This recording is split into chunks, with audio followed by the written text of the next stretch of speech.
La gobernadora de Guerrero, Evelyn Salgado, anunció que pidió la renuncia del secretario general de Gobierno, anunció los relevos del secretario de Gobierno, Ludwig Marcial Reynoso, y del secretario de Seguridad Pública, Rolando Solano Rivera, y pedirá también la renuncia de la fiscal general de Guerrero, de Sandra Luz Valdovinos. Más tarde, la fiscal de Guerrero emitió un comunicado en el que indica que va a agotar todos los procedimientos constitucionales y legales para mantenerse en el cargo. La verdad es, por lo menos vamos a llamarlo suavemente, contradictorio que la fiscal tome esa posición, porque la fiscal ha quedado exhibida. Lo mismo que el secretario de Seguridad, lo mismo que el secretario de Gobierno, con el caso del joven Yanqui Ramos Peralta. ¿Por qué? Solamente por las contradicciones que tuvieron entre las distintas dependencias sobre lo que ocurrió aquel jueves en la noche, y después contradicciones que se fueron agudizando con el tiempo. No se puede tener un esquema de seguridad donde la Secretaría de Seguridad, la Secretaría de Gobierno y la fiscal tengan tantas contradicciones. Pero la fiscal quiere quedarse en el cargo. El 14 de febrero había pedido 6 meses de licencia.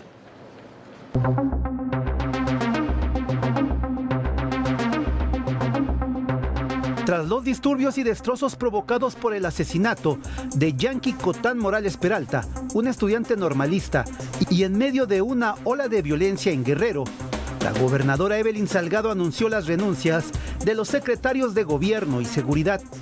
He recibido y he aceptado las renuncias del secretario general de Gobierno, maestro Ludwig Marcial Reynoso Núñez, del secretario de Seguridad Pública, general Rolando Solano Rivera. Además, removerá de su cargo a la titular de la Fiscalía, Sandra Luz Valdovinos Salmerón. Hago de su conocimiento que, con base en mi facultad constitucional, notificaré a la maestra Sandra Luz Valdovinos Salmerón su remoción del cargo de fiscal general del Estado. Momentos antes, la Fiscalía Estatal emitió un comunicado en el que señaló que suspendía sus actividades para hoy y mañana debido a las protestas de estudiantes normalistas. Explicó que con esta decisión buscaba salvaguardar la integridad física de las personas que trabajan en la institución, mientras que la madre de Yanqui Cotán se manifestó en el mismo lugar donde quedó el cuerpo de su hijo en Tixla y habló sobre la destitución de los mandos policiales del estado de Guerrero.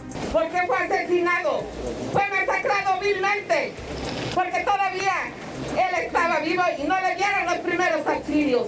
Y sobre las renuncias en el gabinete estatal.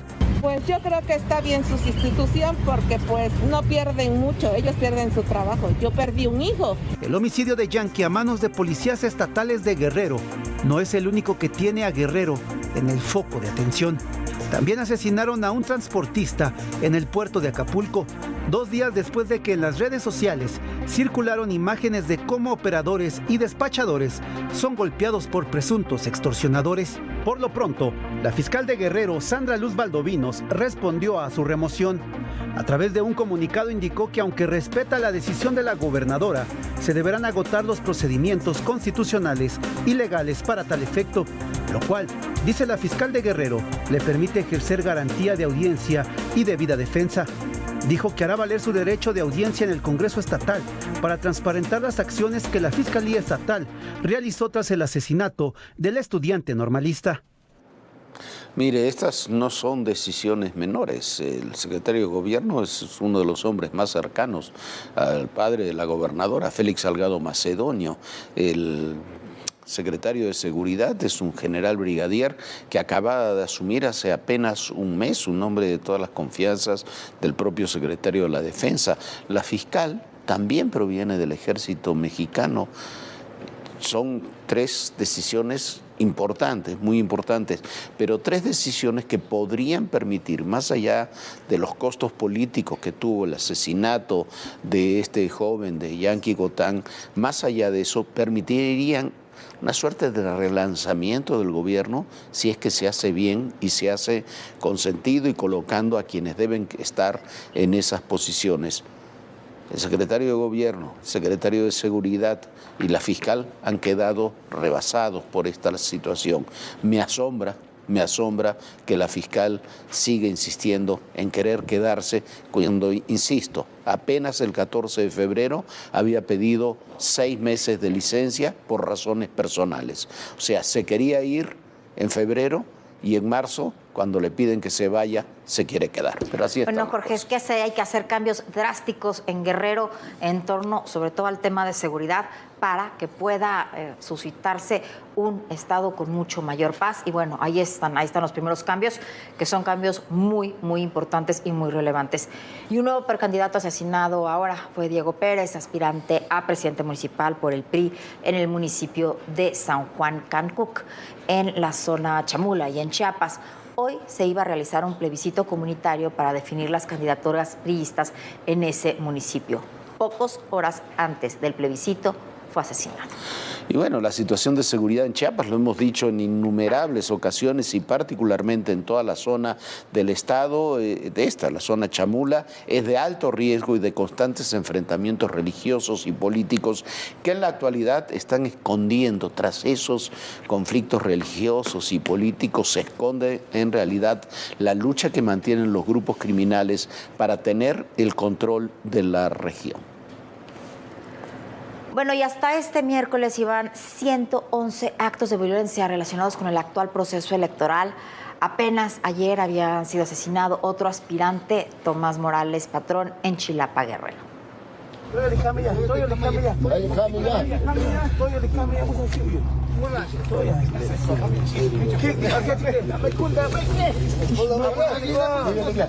Es el momento en que rescatan a la esposa e hijo de Diego Pérez, precandidato del PRI a la presidencia municipal de San Juan Cancuc, Chiapas.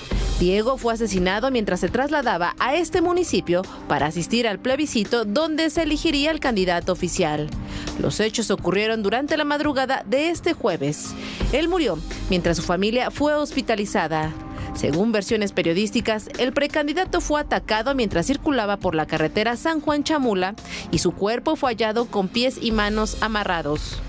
Esta zona de Chiapas es una de las que es disputada por el cártel Jalisco Nueva Generación, sus aliados, contra el cártel de Sinaloa y las células que operan también para este cártel. Chiapas vive una crisis de violencia y los precandidatos están en la mira. Y el político asesinado en este estado no fue el único.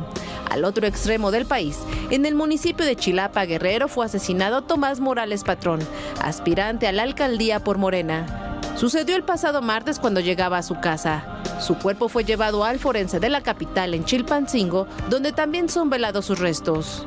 Es lo que solicito yo, justicia a los 3 niveles de gobierno. Entonces conocemos el móvil, no sabemos los motivos del por qué lo ultimaron. Y el excandidato de Movimiento Ciudadano a la alcaldía de Coajiniculapa de 2015 en la Costa Chica de Guerrero, Honorio David Morales Sandoval y su esposa fueron hallados muertos la mañana del miércoles.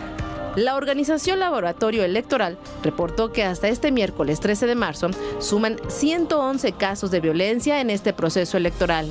Incluyen asesinatos, atentados, amenazas y secuestros en contra de personas relacionadas con la política. El informe de esta ONG también incluye 18 atentados, 43 casos de amenazas y 5 secuestros. Siendo Guerrero y el Estado de México las entidades donde han ocurrido más hechos violentos contra funcionarios y políticos.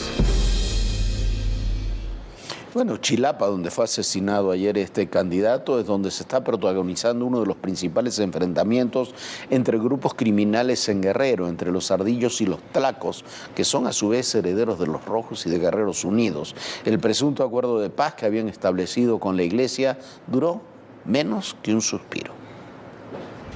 En Guerrero, en los últimos días, las agresiones y homicidios se incrementaron. Ante esta crisis, senadores de oposición proponen desaparecer los poderes en Guerrero. Todo parece indicar que el pacto acordado entre los grupos criminales, los Ardillos y los Tlacos, con mediación de religiosos, se fracturó. Uno de los municipios más acosados por la violencia es Chilapa. El miércoles 6 de marzo, un comando de 150 hombres atacó la comunidad nahua de San Jerónimo Palantla. Al menos una persona murió y 2 resultaron heridas. Además, incendiaron una casa.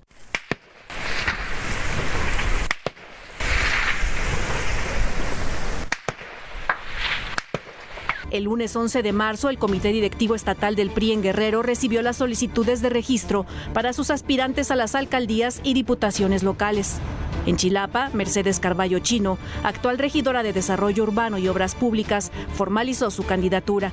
De acuerdo con el periodista Héctor de Mauleón, la aspirante es cuñada de Celso Ortega Jiménez, alias el Ardillo Mayor o La Vela, quien apareció en un video de 2021 en una reunión con la actual alcaldesa de Chilpancingo, Norma Otilia Hernández.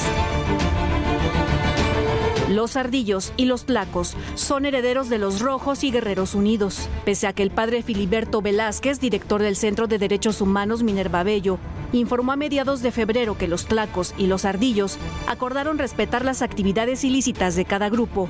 Hoy predomina la violencia en las regiones donde operan. Los Tlacos surgieron como una policía comunitaria en 2017. El líder de este grupo es Onésimo Marquina Chapa, conocido como El Necho. El nombre de los Tlacos se debe a que tienen su base de operaciones en el municipio de Tlacoteopec, en Tierra Caliente. Mientras que los Ardillos surgieron como una escisión del cártel de los Beltrán Leiva. La organización criminal tiene su base de operaciones en Quechultenango. El fundador de los Ardillos fue Celso Ortega Rosas, quien antes fue policía. Actualmente se tiene identificados como los líderes a Jorge Iván Ortega, alias El Barco, y Celso Ortega Jiménez, alias La Vela. Para ADN 40, Fuerza Informativa Azteca. Hay que ponerle un nombre, un rostro. ¡Te vamos a encontrar! ¡Te vamos a encontrar! Y que vienen todas las demandas internacionales. Una ciudad tan complicada como es la Ciudad de México. Ya llegamos a Aguililla, esta ciudad, la entrada a la Tierra Caliente.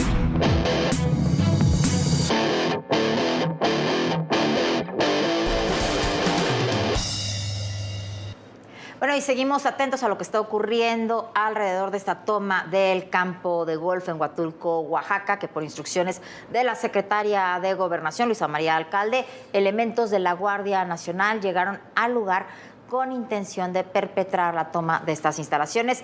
La acción es, a todas luces, un uso excesivo e innecesario de la fuerza pública, sobre todo en caso contra particulares. Sí, mire usted, resulta esto... Es importante porque la Secretaría de Gobernación y Fonatur tienen que informar qué es lo que ocurre, porque estamos hablando de que se quiere transformar en un área natural protegida, un campo de golf, no es un área natural protegida, que tiene una concesión vigente para operar por lo menos hasta el año 2027. Es un uso excesivo de la fuerza, sin lugar a dudas, y como nos preguntamos en muchas ocasiones, la Guardia Nacional en Oaxaca no tiene nada mejor que hacer que cuidar un campo de golf.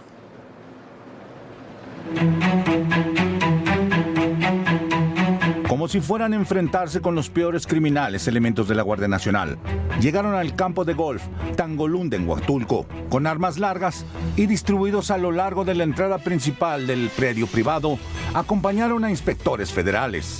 Estos, armados con prepotencia y documentos poco claros con los que se pretende asegurar el campo de golf por instrucciones de la Secretaría de Gobernación. La operación para arrebatar Tangolunda de manos de particulares comenzó a ejecutarse a finales de febrero, aun cuando existe un decreto vigente para la concesión. Desde ese día, decenas de personas que dependen directa e indirectamente del campo de golf se manifestaron. Son muchas familias las que dependemos de este campo de golf.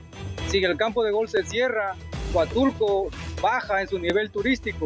Y tenemos, como les decía, tenemos personas que tienen arriba de 50 años, 55, algunos 60, y pues son gente que difícilmente va a ser contratada en algún otro lugar, ¿no? Tangolunda es también pieza clave para el turismo de Huatulco y cientos de familias que de él dependen en Oaxaca, uno de los estados con mayores niveles de pobreza en México. Pero toda la cadena turística internacional de la cual dependen las bahías de Huatulco están en riesgo.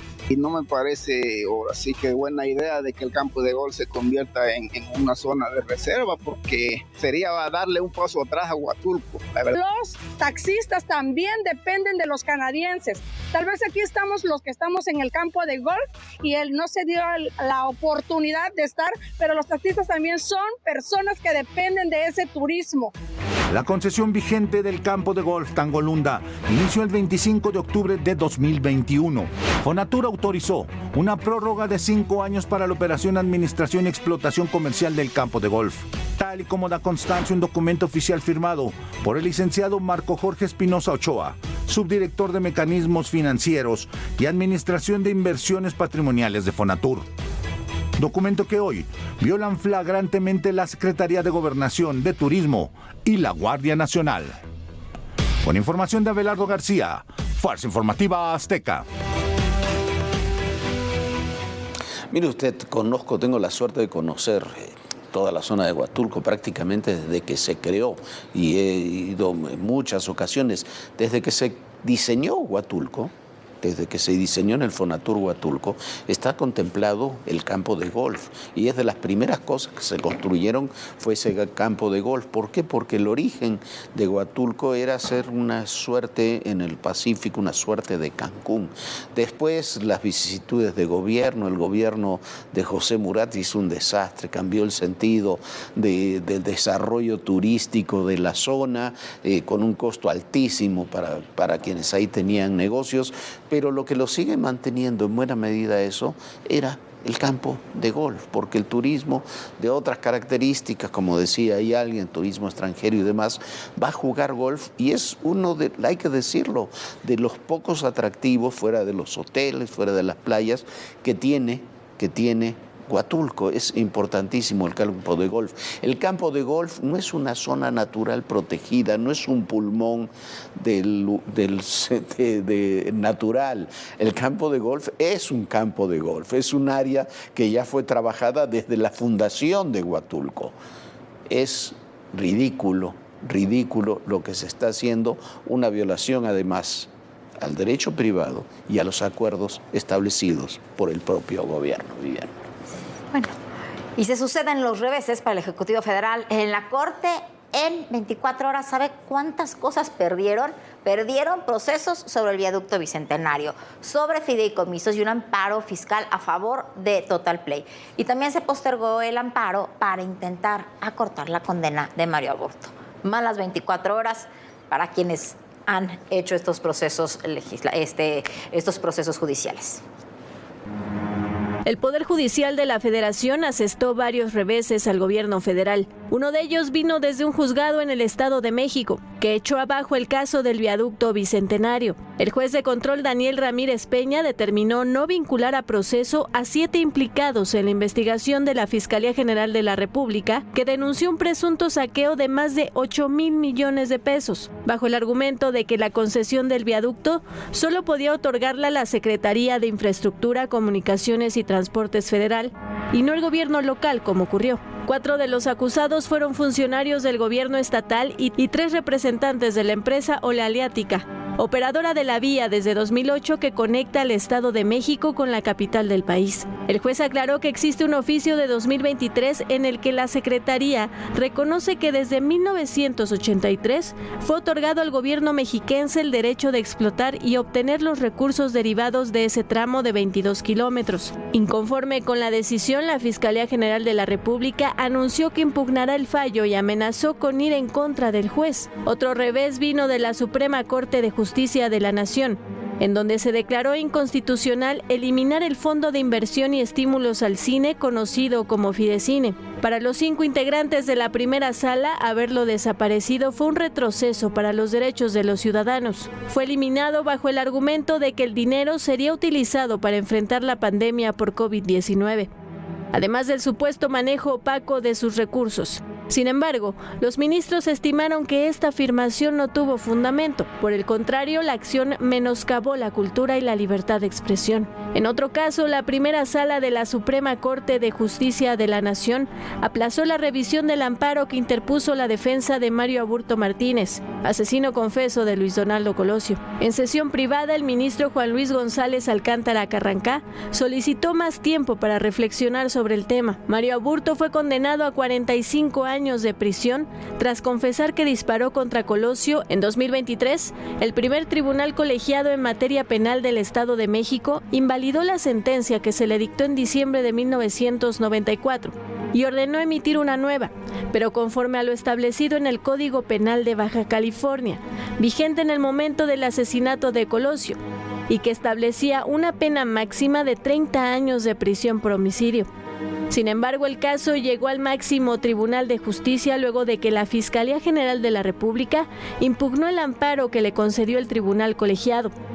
Mario Aburto permanece preso en el Coferezo 12 en Guanajuato desde el 21 de octubre de 2020 y en caso de que la Corte le otorgue el amparo, saldrá libre el 23 de marzo, cuando cumpla 30 años de condena. Bueno, y hoy concluyó la visita de los reyes de Suecia, Carl Gustaf y Silvia, pero concluyó con un tema que no es menor, no es un detalle menor.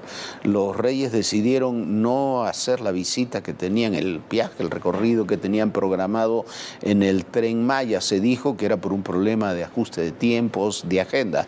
El periódico Aftonbladet es un periódico muy influyente allá en Suecia, es un periódico con posiciones socialdemócratas y demás, informó que en realidad la suspensión se había dado por dos cosas. Primero, por las movilizaciones que se habían dado en propio Estocolmo, incluso que se habían dado frente al Parlamento sueco, por temas ambientales, entre los que estaban el tren, la visita al Tren Maya, y por las manifestaciones que se iban a hacer en la Ciudad de México en contra de la visita de los reyes al Tren Maya. ¿Por qué? Porque si hay un país que tiene una agenda verde muy importante, es precisamente Suecia, y son particularmente los reyes quienes han trabajado y defendido en muchas ocasiones esa agenda verde. Y están las acusaciones de que el Tren Maya, la puede compartir usted o no, pero ahí están las acusaciones de que el Tren Maya está afectando gravemente toda la ecología del sureste mexicano. Bueno, incluso en este artículo de este medio importantísimo en Suecia fue mucho más allá, porque además de todo habla de que para construir el tren se ha violado la ley y no se ha hecho caso a ciertos amparos que se han interpuesto para que no se sigan destruyendo los manglares y lo que está sucediendo y todo lo que hay, los mantos acuíferos en toda esa zona. Un reportaje muy, muy amplio que sin lugar a dudas deben de haber tomado en cuenta los reyes de Suecia. Y mientras tanto, en Estados Unidos están convencidos de que TikTok es un instrumento de intervención chino. Por lo tanto, han dicho y han avanzado en el Capitolio una iniciativa para prohibir esa aplicación en los Estados Unidos si sus actuales propietarios, empresarios chinos, por cierto, muy relacionados con el gobierno de China, no venden la aplicación. On this vote, the yeas are 352, the nays are 65. One present, 2/3 being in the affirmative. The rules are suspended, the bill is passed, and without the objection, the motion to reconsider is laid on the table. La Cámara Baja estadounidense aprobó de forma apabullante un proyecto de ley que podría dejar fuera de ese país a la sexta plataforma digital más usada en el mundo, TikTok. Los republicanos y demócratas, a pesar de sus diferencias políticas, coincidieron en que China debe dejar de regular la empresa matriz ByteDance si quiere seguir en el mercado estadounidense. TikTok is a threat to our national security because it is owned by ByteDance, which does the bidding of the Chinese Communist Party. We know this because ByteDance leadership says so and because Chinese law requires it. TikTok said its data is not accessible to China-based ByteDance employees. False. China-based employees routinely access this data, even unbeknownst to employees of TikTok USA. ByteDance debe vender a una empresa local TikTok en los próximos 180 días si quiere continuar apareciendo en las tiendas de aplicaciones de Android y Apple. This is not a bill to ban TikTok. They just need to sell TikTok to an American owner. Aseguraron que no se trata de un ataque a la libertad de expresión, sino sobre la manipulación de datos por parte del gobierno chino. It cannot be used to censor speech. It takes no position at all on the content of speech, only foreign adversary control. We know that TikTok has been manipulating information. We know that they have access to Americans' private data, and we know that if asked by the Chinese Communist Party to turn that over, they are by law required to do so. Fuera del Congreso, opositores a esta iniciativa se manifestaron para pedir que no se elimine la libertad de usar esta aplicación. TikTok has allowed my dreams that I used to have as a child to come true. I would hate the dreams of all of the other people that use the app that are inspired and educated for those dreams to be crushed. TikTok cuenta con 170 millones de usuarios en Estados Unidos, principalmente entre los 12 y 24 años.